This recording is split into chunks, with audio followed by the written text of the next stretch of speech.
Mr. Putter and Tabby baked the cake.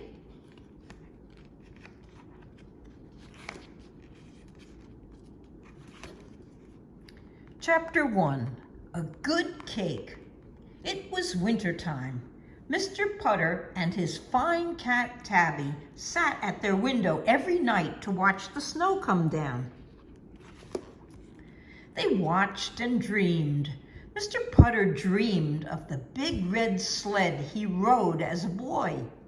He dreamed of snowmen big as a house. Tabby dreamed too.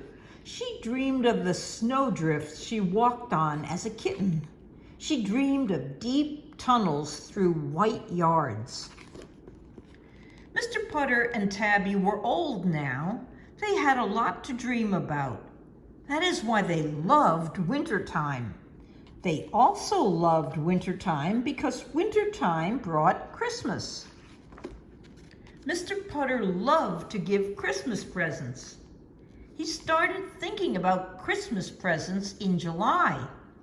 He liked to think of what he could give to the grocer, and to the librarian, and to the postman. Mr. Putter also had to think about what he could give to his neighbor, Mrs. Teaberry. This was hardest of all. He usually had to think about this all the way to December. Mrs. Teaberry liked strange things. She liked coconuts made into monkey heads. She liked salt shakers that walked across the table. She liked little dresses for her teapots. She even liked fruitcake. Mr. Putter could live with monkey heads and walking salt shakers and dressed up teapots. But Mr. Putter could not believe that Mrs. Teaberry liked fruitcake. He could not believe that anyone liked fruitcake. Every Christmas, Mrs. Teaberry ate mounds of fruitcake. It worried Mr. Putter. This winter, it was worrying him a lot. He thought Mrs. Teaberry should have a good cake for Christmas. Not a fruitcake that could break her toe if she dropped it. A good cake, a light and airy cake.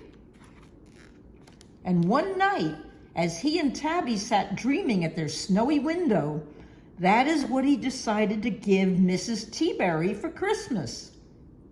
Mr. Putter would bake her a Christmas cake. It would be a cinch.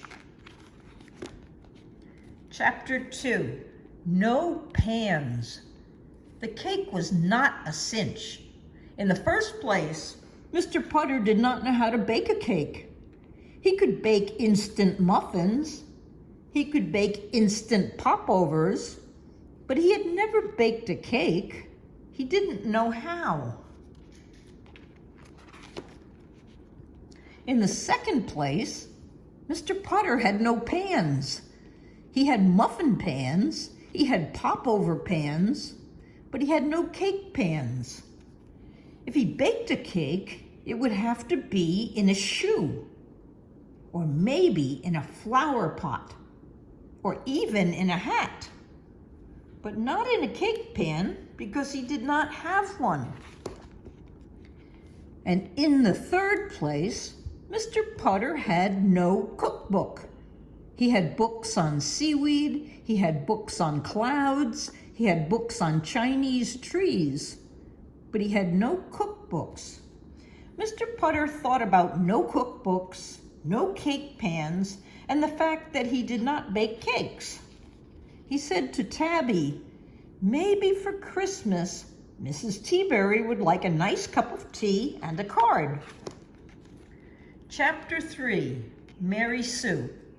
1 week before Christmas, Mr. Putter and Tabby took a trip to the sweet shop. It was owned by a woman famous for her cakes. She baked cakes with names like strawberry, watermelon, pumpkin, apple, brownie, surprise. Her name was Mary Sue, and if anyone could teach Mr. Putter to bake a cake, it would be she. Mr. Putter told her his story. He wanted to bake a Christmas cake, he said. Something light, something airy. something that would not break a person's toe. Mary Sue listened carefully. She took good notes, and then she began to sell him things. She sold Mr. Putter 7 bowls. She sold Mr. Putter 3 sifters. She sold Mr. Putter 10 spoons, 5 cups, 2 spatulas, a roll of waxed paper, and a Christmas tree pan. Then she sold him an Easy Baker cookbook and sent him out the door. Mr. Putter had spent $100, and he still didn't have any flour. Chapter 4, Something Airy. On Christmas Eve, Mr. Putter had everything he needed. He had flour, sugar, eggs. He had spoons, bowls, sifters. He had a cookbook. He had a pan. And he had a good cat to keep him company. Mr. Putter baked all night long. His first cake fell flat. His second cake wouldn't leave the pan. His third cake caught on fire. By the time he baked his fourth cake, it was Christmas morning. Mr. Putter's eyes were droopy.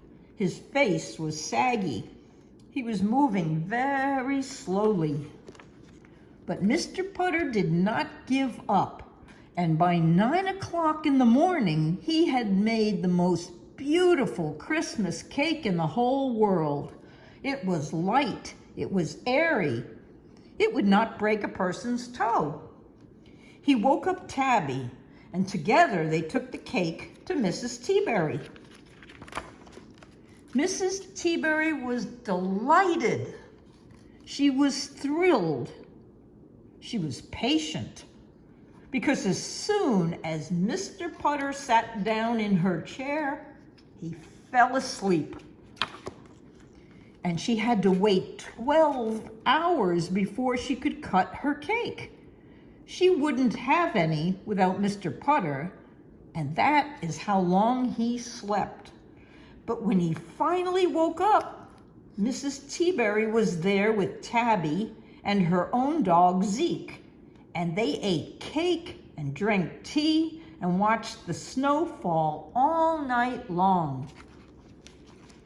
And Mr. Putter and Tabby went home with a very nice toaster that sang "America the Beautiful" when the bread popped up. The end. Good night, Sammy. Good night, Sophie.